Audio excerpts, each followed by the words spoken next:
Suka duka, perjuangan guru tangan pengharapan dalam membangun pendidikan di pedalaman Indonesia.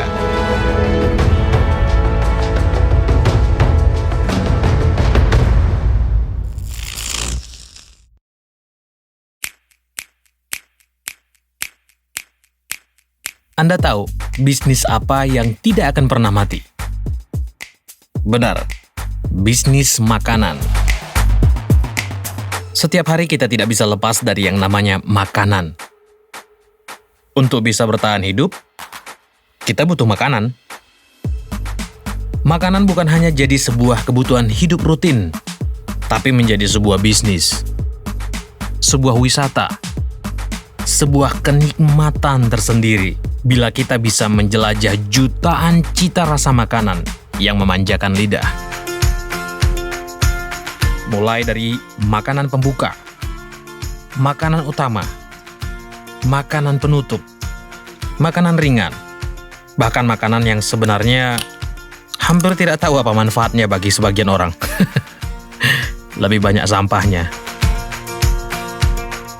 Hari raya, wisata, pertemuan bisnis, semuanya tidak jauh-jauh dari yang namanya makanan. Kebutuhan kuliner menjadi sesuatu yang sangat prioritas dalam hidup manusia. Jutaan cita rasa baru bermunculan. Eksperimen demi eksperimen dilakukan untuk menciptakan rasa-rasa yang baru dan bisa memanjakan lidah, tidak peduli berapapun harganya. Cara untuk mendapatkannya juga makin bervariatif.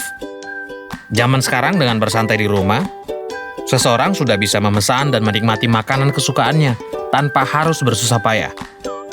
Ini juga sebuah bisnis yang menjadi bagian dari kuliner. Keahlian dan profesi di bidang kuliner juga menjadi marak. Banyak yang beralih profesi menjadi chef atau juru masak. Bisnis perabotan memasak juga semakin marak. Cita rasa masakan juga beragam, dengan penggunaan alat-alat canggih untuk memasak. Dengan teknologi canggih menggunakan kompor yang tidak mengeluarkan api pun banyak digunakan. Bicara mengenai kompor masak, ternyata teknologi kompor masak juga mempengaruhi cita rasa. Dari masa ke masa, perubahan teknologi kompor masak disempurnakan untuk mendapatkan efisiensi dan keamanannya. Mulai dari kompor tungku api terbuka, kompor gas, hingga high-tech kitchen. Ternyata kompor masak tungku api sudah digunakan sejak dari 2000 tahun lalu. Sementara kompor gas pertama kali ditemukan tahun 1820-an. Yang uniknya, memasak dengan tungku api terbuka ini masih banyak kita temukan di kebudayaan Indonesia, khususnya di pedalaman. Rata-rata masyarakat di pelosok masih tetap menggunakan tungku api untuk memasak, karena hanya itu yang bisa didapatkan di alam sekitar. Kayu bakar. Kondisi ekonomi yang di bawah garis kemiskinan membuat kesempatan untuk bisa menikmati makanan-makanan super enak seperti yang ada di kota tidak pernah mereka rasakan. Jangankan mencicipi burger, ayam goreng, minuman soda, dan sebagainya. Untuk bisa mengisi perut saja, mereka sangat berjuang keras, terutama anak-anak. Anak-anak dengan gizi buruk jadi pemandangan sehari-hari kalau kita berkesempatan untuk mampir ke pelosok-pelosok. Kita ambil saja contohnya di Desa Lolomoyo Samiri, pedalaman Nias Selatan, Sumatera Utara. Walaupun kelihatan ceria sekali, sebenarnya anak-anak ini kebanyakan belum makan, baik sarapan maupun makan siang. Karena rata-rata kehidupan mereka di bawah garis kemiskinan. Anak-anak di Nias Selatan ini rata-rata mengalami hal yang sama. Mereka tetap datang ke sekolah walaupun dengan perut kosong, karena kerinduan mereka untuk tetap bisa bersekolah. Saya senang dengan mereka mau punya niat untuk belajar meskipun keluarga mereka masih jauh dari mau dibilang masih jauh dari garis kemiskinan, tapi niat mereka sangat bagus. Meskipun mereka di di keluarga kalau musim hujan ya hanya akan pisang rebus.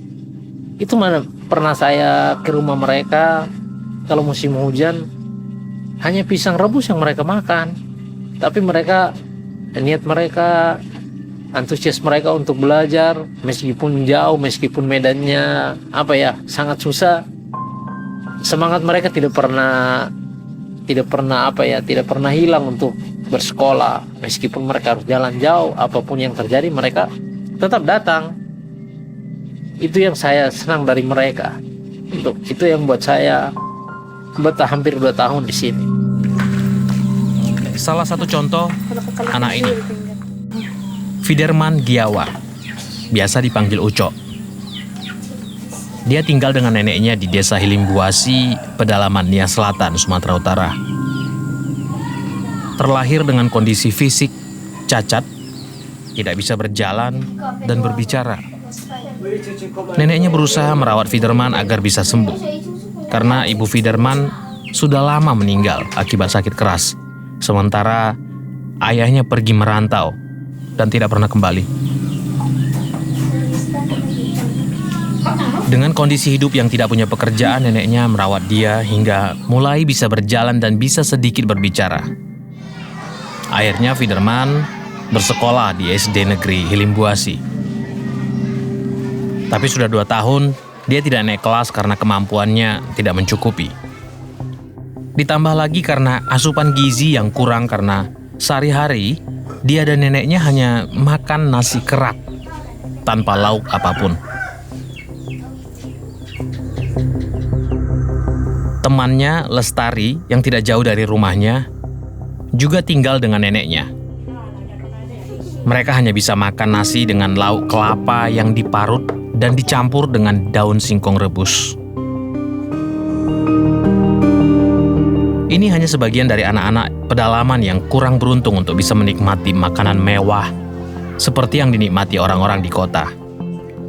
Karena kebutuhan mengisi perut saja masih menjadi pergumulan hidup mereka sehari-hari, orang tua anak-anak di pedalamannya sini lebih memilih membawa anak mereka ke kebun karet untuk menyadap karet atau ke ladang untuk bekerja agar bisa mendapatkan makanan. Bagi mereka jauh lebih penting ke ladang daripada anak-anak mereka pergi ke sekolah.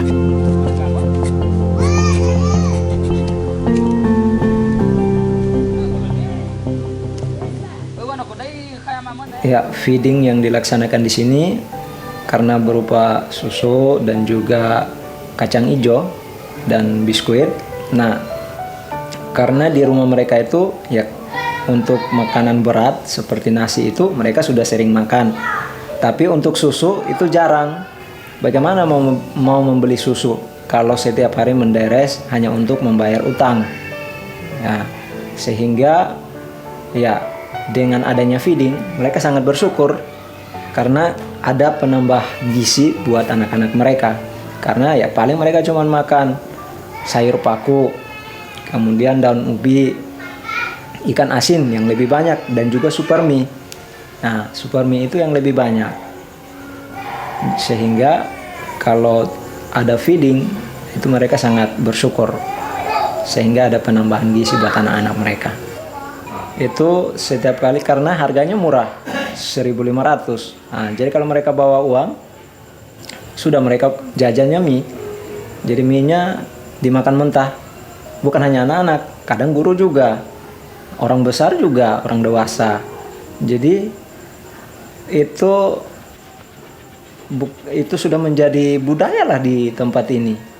Seperti itu. Jadi dari yang besar sampai yang kecil itu makan mie kering. Tidak jauh berbeda dengan anak-anak di wilayah timur Indonesia, misalnya di Nusa Tenggara Timur. Makanan yang bagi orang kota dianggap makanan kelas bawah, bagi anak-anak di pedalaman Pulau Timor NTT ini justru merupakan makanan mewah yang sangat jarang mereka nikmati.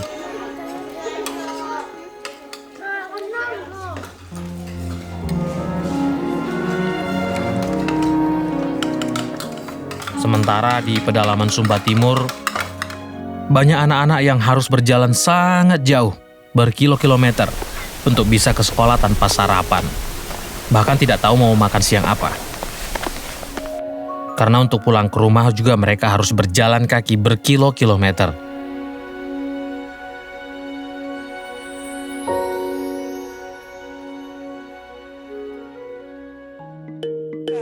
Keberuntungan orang berbeda-beda. Bila kita melihat saudara-saudara kita di pesisir timur Papua, kita juga menemukan kondisi yang cukup miris. Anak-anak datang ke sekolah dengan perut kosong hingga tubuh mereka gemetar dan menangis karena lapar. Kehidupan mereka di sini mau dibilang sangat sederhana, sangat susah. Nah, itu yang kadang menjadi kendala di dalam pelajaran anak di sekolah, karena kadang anak ke sekolah juga tidak makan. Jadi banyak anak yang sampai di sekolah rasa lapar, menangis. Jadi keringat dingin di sekolah, baru kita antar ke rumah guru untuk makan. Yang paling mengenaskan di salah satu asrama setingkat SMA yang berada di kota Kaimana, Papua Barat, ada beberapa anak sekolah yang tinggal di fasilitas yang sudah tidak terawat. Mereka harus bertahan hidup dengan hanya makan nasi atau mencuri pisang dari kebun orang lain. Jadi kalian kalau satu bulan itu butuh berapa banyak biaya? Biasa juga ada antara makan. Biasa cara makan juga? Iya, biasa pencur-pencur ya. Ambil pisang orang. Iya, pisang orang. Kan ada kebun-kebun bertanam sekitar sini. Iya. Tidak. Tidak, kalau orang tua tuh orang baru kasih uang, baru belanja. Kalau tidak, makan nasi kosong. Nasi kosong saja?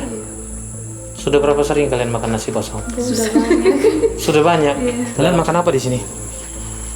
Sering makan sendiri. Sering Masak kah atau apa? masak. Masak? Apa kalian masak? Pisang. Pisang. Pisang saja? Tidak ada nasi? Ya. Pisang saja? Air minum? Minum airnya. Dimasak kah atau? Iya, dimasak. Dimasak toh?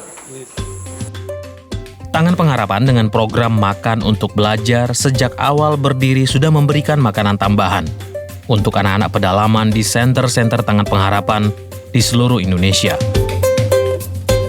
Makanan tambahan ini berbeda-beda di setiap wilayah. Di beberapa daerah dari 70 titik senter di seluruh Indonesia, anak-anak diberikan makanan penuh berupa nasi, lauk, dan sayuran. Karena di daerah tersebut memang didapati kondisi anak-anak yang kurang makan. Namun di daerah lainnya ada yang diberikan makanan tambahan bergizi untuk melengkapi kebutuhan gizi anak-anak.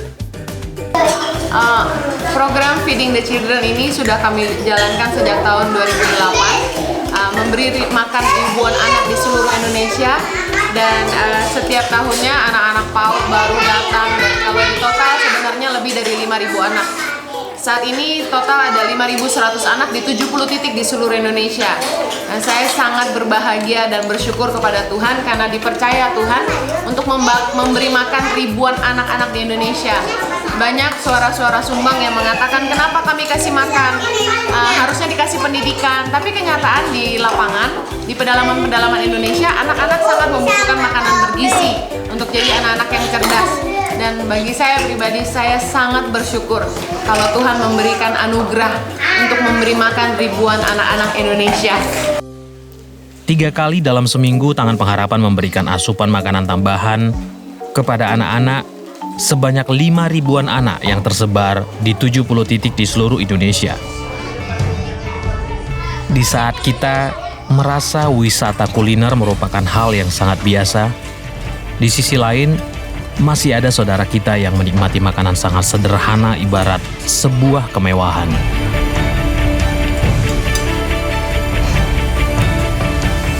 Hidup bagai perahu lepas tali, dan kita adalah nahkodanya. Tidak baik berdiam untuk diri sendiri saat bisa membantu cita-cita mereka.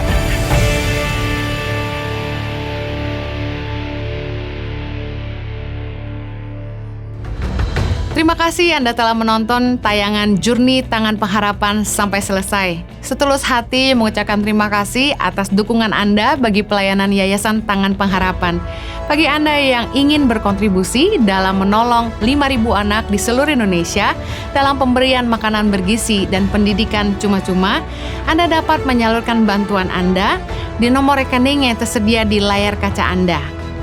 Mari entaskan kemiskinan di rakyat Indonesia dengan terus menyatakan kasih kita lewat tindakan yang nyata.